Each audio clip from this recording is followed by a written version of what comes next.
नमस्कार. भारतीच्या स्वयंपाकघरात तुमचं खूप खूप मनापासून स्वागत आहे.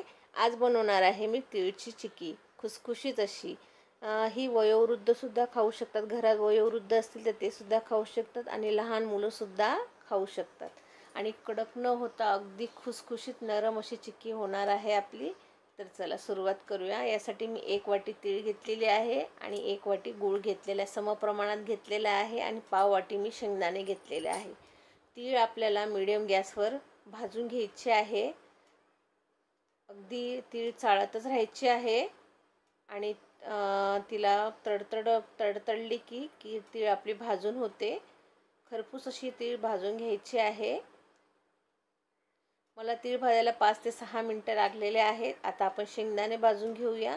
शेंगदाणे सुद्धा खरपूस भाजून घ्यायचे आहे.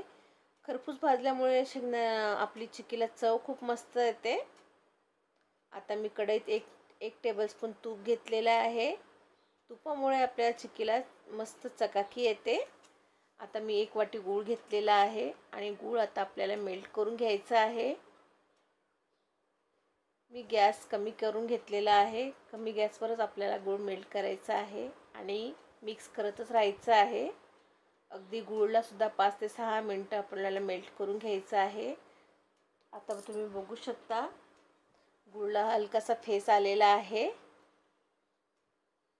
अजून आपण आता चेक करून घेऊया की आपली पाक झाला का नाही. अजून पाक आपला नरम आहे आणि थोडा चिवटही आहे. अगदी 2 ते 3 मिनटं आपण परत पाक शिजवून घेणार आहोत. आता परत मी चेक करून घेते. आपला पाक आता हलकासा कडक झालेला आहे. आता आपला पाक बरोबर आहे. आपल्याला असाच कडक पाक हवा आहे. याच्याहून अधिक कडक करू नका, मग आपली चिक्की जास्त कडक होईल. आणि गुळचा कलरही चेंज झालेला आहे. आता आपण त्यात तीळ शेंगदाणे टाकून घेणार आहोत.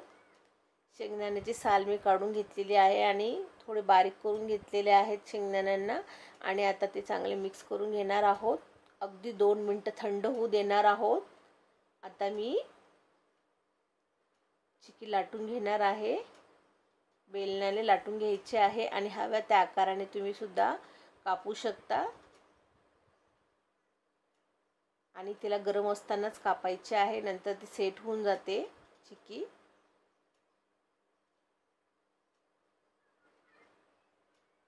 अगदी मस्त झालेली आहे आपली चिक्की, तुम्ही बघू शकता. अगदी बारीकही करू नका. अगदी बघा मी पाव सेंटीमीटर मी घेतलेली आहे चिक्की. बघा अशी थिकनेस ठेवा. आणि एकदम खुसखुशीत आपली चिक्की झालेली आहे. लाईक आणि सबस्क्राईब करायला विसरू नका.